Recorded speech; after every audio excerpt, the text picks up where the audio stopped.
Well, hello everyone. We are back here at the Fairhaven Memorial Park in Santa Ana, California. And today is Wednesday, September 11th, 2024. Yes, this is the day where we honor the nearly 3,000 men, women, and children that were murdered this day in 2001. And we honor the first responders who helped, who assisted, and some who gave their lives. But on this day, I have come back here to Fairhaven Memorial Park to visit the grave of Charles Ward Smith, born June 25th, 1927.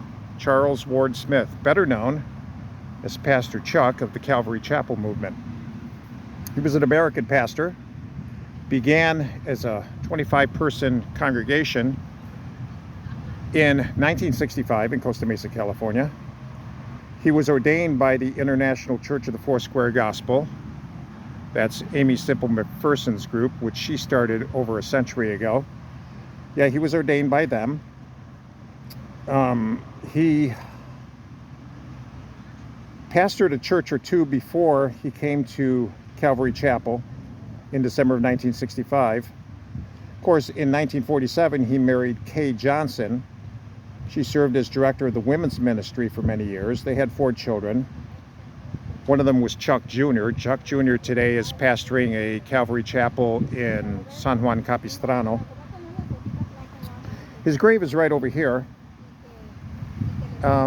His group grew from 25 people in 1965 to many thousands.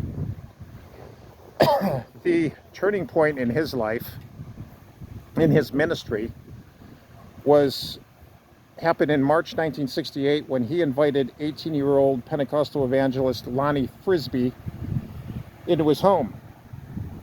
From that point on, the movement just took off. There's Pastor Chuck. And they quote here 2 Corinthians 5:1, "For we know that when this earthly tent we live in is taken down, when we die and leave these bodies, we will have a home in heaven, an eternal body made for us by God himself and not by human hands."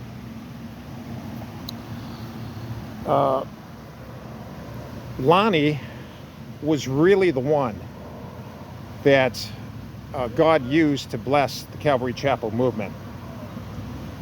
The whole story, not the whole story, actually just a piece of the story is given in the movie The Jesus Revolution, which I have not seen. I don't really plan on seeing it, but I've read enough about it to know that Lonnie Frisbee was really the one that the Lord used to get this to take off. In fact, when Lonnie first came to Pastor Chuck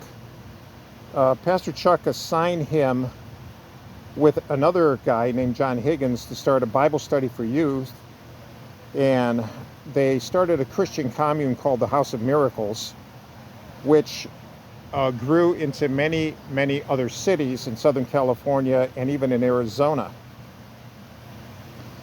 Lonnie at about 18 years of age or so, he got married to another hippie girl named Connie. So it was Lonnie and Connie Frisbee. And because of Lonnie's outreach, he was a very fervent evangelist. He used to witness to people in the grocery store. He used to witness to people in the malls, in the line in the movie line to see the evening showing. He got a lot of people saved and converted to Jesus. In fact, the Calvary Chapel movement grew so quickly and so big that they made the front cover of the Time magazine back about 1968 or so.